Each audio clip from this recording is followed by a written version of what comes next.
বাংলাদেশে কালিনারি আর্টটা, রন্ধন শিল্পটা আসলে শুধু মেয়েদের জন্য না, এটা ছেলেরা খুব ভালোভাবে নিতে পারে। এবং আমি মনে করি প্রত্যেকটা ছেলে যারা হতাশা নিয়ে আছে, পড়াশোনা থেকে একটু সরে গেছে বা জব পাচ্ছে না, বেকার মনে হচ্ছে, ফ্যামিলি বোঝা মনে হচ্ছে, আমি তাদেরকে বলবো একবার অন্তত ইএস ইনস্টিটিউশনে এসে আপনারা ইনস্টিটিউশনটা ভিজিট করেন। এখানকার রিসিপশনে এবং স্টাফদের সাথে, কর্মকর্তাদের সাথে আপনি কথা বলেন, আমাদের শেফদের সাথে আপনি বসেন, দেখেন, অফিসে একটু বসেন, ঘুরে দেখেন, আপনি নিজেই বুঝতে পারবেন যে আপনার জন্য এটা চয়েজেবল কিনা। আসসালামু আলাইকুম, আমি মোহাম্মদ খায়রুল উমাম রেজবিন, ইএস ইনস্টিটিউশনের একজন ছাত্র, 75 ব্যাচ। আসলে আমার খুব ছোটবেলা থেকেই রান্না করার শখ ছিল, একজন আমি ভালো রাঁধুনি হব। তখন বুঝতাম না আসলে এই শব্দটাই বুঝতাম না যে জিনিসটা কি। তো আমি আমার ফ্যামিলি থেকে, আমার মায়ের কাছ থেকে কিছু রান্না বান্না শিখি। তো এই রান্নাগুলা করতে গিয়ে একটু একটু সবাই বলতো যে ভালো হয়। তো ভালো হওয়াটাকে আসলে প্রফেশনালি নেওয়ার জন্য যেটা দরকার সেটা আমার কখনোই ছিল না। আমাকে অনেকে বলতো যে আপনি ঢাকায় যান, ঢাকায় গিয়ে ভালো ভালো অনেকগুলো ইনস্টিটিউশন আছে, সেই ইনস্টিটিউশন আপনি কোর্সটা করেন। তো ইতিমধ্যে আমার দাদু অসুস্থ হয়ে যায় অনেক বেশি। তো দাদু টেক কেয়ার করার মতো আমার ফ্যামিলিতে আসলে ওইরকম কেউ ছিল না। আমি দাদুর টেক কেয়ার করার পাশাপাশি আমার নিজের পকেট মানি বিয়ার করার জন্য আমি একটা পার্ট টাইম জব করতাম। তো পার্ট টাইম জব, দাদু এবং আমার স্বপ্ন, তিনটা জিনিসকে আসলে আমি একসাথ করতে পারতেছিলাম না। আমার স্বপ্নটাকে আমি বাস্তবায়ন করার খুব চেষ্টা করছি, কিন্তু সুযোগটা আমার হচ্ছিল না। একটা পর্যায়ে আমার কলিগ আমাকে বলল যে আপনি যে কোনো ভাবেই হোক খোঁজখবর নেন ইন্টারনেট থেকে বা ফেসবুক থেকে, যে কোথাও এরকম কোনো ইনস্টিটিউশন আছে কিনা যেখান থেকে আপনি কোর্সটা করতে পারেন। তো আমার একটা ছাত্র, সে ইএস ইনস্টিটিউশন থেকে কোর্সটা করে এবং আমাকে একদিন বলে যে স্যার আমি এটা করছি, এখানে আপনি যোগাযোগ করতে পারেন, আমার মনে হয় ভালো লাগবে। আমার আরেকটা ভাগিনা ছিল শাহেদ নামের, ও আমাকে আরেকদিন ফোন করে বলতেছে মামা আপনি নিশ্চিন্তে ইয়েসে যাইতে পারেন, সেখানে গিয়ে আপনি আগে দেখেন, বুঝেন, ওনাদের সাথে কথা বলেন, পাশাপাশি আপনি আরেকটাতেও যেতে পারেন, সেখানেও দেখেন, আপনি ডিফারেন্টে বুঝতে পারবেন যে আসলে কেন আমি সাপোর্ট দিচ্ছি এটাতে। তো আমি ওর থেকে ইএস ইনস্টিটিউশনের তুষার ভাইয়ের নাম্বারটা নেওয়ার পরে আমি ওনার সাথে কথা বলি এবং আমার প্রথম যেটা ভালো লাগছে সবচেয়ে বেশি, যে ভাইয়াকে আমি যতই কোশ্চেন করি উনি আমার সবগুলা কোশ্চেনের ডিটেইল অ্যান্সার দিয়েছে। কোনো প্রশ্ন পাশ কাটিয়ে যাওয়া ওরকম কিছু করে নাই। ভাইয়াকে আমি দেখি নাই, বাট কথা বলার পরে আমার যে নিজের মধ্যে এক ধরনের আমি যে মানে ওনার কথায় মুগ্ধ হয়েছি, এটা আমি নিজে ফিল করতে পারছি। আমার মনে হলো যে আচ্ছা ভাইয়া তো বললো, তাহলে আমি একবার গিয়ে দেখে আসি।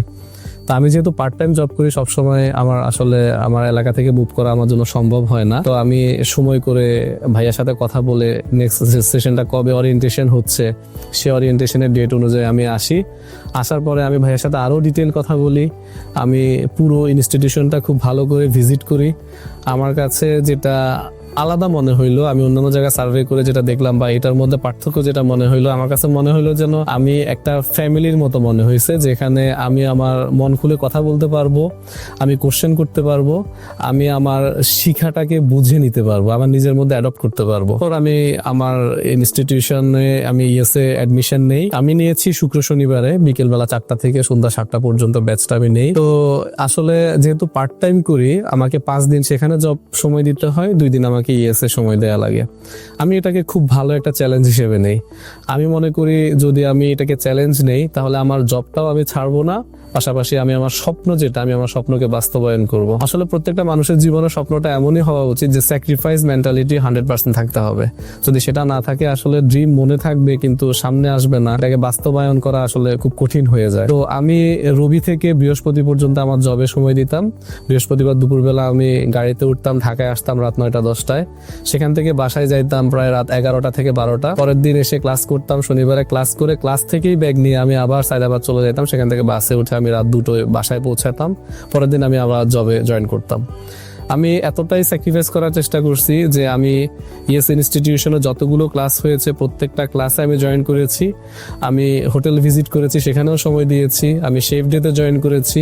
আমি আসলে কোনো কিছুই বাদ দিতে চাই না। আমার কথা হলো, যেহেতু এটা আমার স্বপ্ন, এখানে আমার স্যাক্রিফাইস থাকবে সর্বোচ্চ, একদম সবচেয়ে বেশি আমি এই স্যাক্রিফাইস এখানে করব।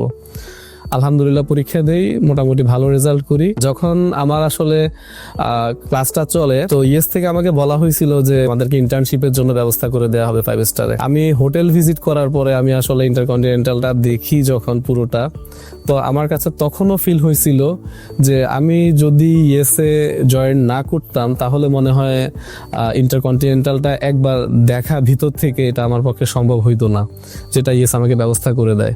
যখন আমি হোটেল ভিজিট করি তখন বারবার মনে মনে বলতেছিলাম যে আমার কি আসলে কখনো হবে যে আমি কন্টিনেন্টালেই আমার ইন্টার্নশিপটা আমি করব। তো আমি মনে মনে আল্লাহকে বলতাম যে আমাকে যেন সুযোগটা করে দেয়া হয়। তো পরবর্তীতে আবার ভাবতাম যে এখানে তো ঢাকাতে অনেকগুলোই আছে, কিন্তু আমার স্বপ্নেরটাতে আমি পাবো কিনা। তা আমি দেখলাম যে না, ইয়েস যেটা কথা দেয় সেটা কথা রাখে। আমার ড্রিমটা আসলে এক পর্যায়ে পূর্ণতা পায় এবং আমি আলহামদুলিল্লাহ ইন্টারকন্টিনেন্টালের জন্য সিলেক্টেড হই এবং আমি সেখানে ইন্টার্নশিপ করার জন্য যাব। আমি সবার উদ্দেশ্যে আসলে কিছু কথা বলতে চাই।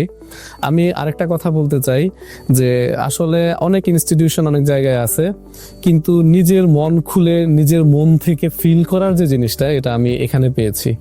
এবং আসলে কথা দিয়ে কথা অনেকেই দেয়, রাখতে পারে না। ইয়েস সেটা রাখতে পারে এবং ইয়েসের সবচেয়ে বড় সম্পদ তুষার ভাই, উনি অবশ্যই সেটা ম্যানেজ করে দেয় এবং আমি হচ্ছে তার একমাত্র চাক্ষুষ প্রমাণ। আমি আশা করব যারা আমার ভিডিওটা দেখছেন, আমার কথাগুলো শুনছেন, এখানে আমি কোনো স্ক্রিপ্টের কথা বলতেছি না, এগুলো আমি সবগুলো আমার মন থেকে, আমার বাস্তব অভিজ্ঞতা থেকে বলতেছি। আশা করব আপনারা আমার কথাটা মিলিয়ে নেওয়ার জন্য হলেও একবার ইয়েস ইনস্টিটিউশনে আসবেন এবং আপনারাও এটার প্রমাণ পাবেন যেটা আমি এখন পেয়েছি। সবাইকে ধন্যবাদ, ভালো থাকবেন, আসসালামু আলাইকুম।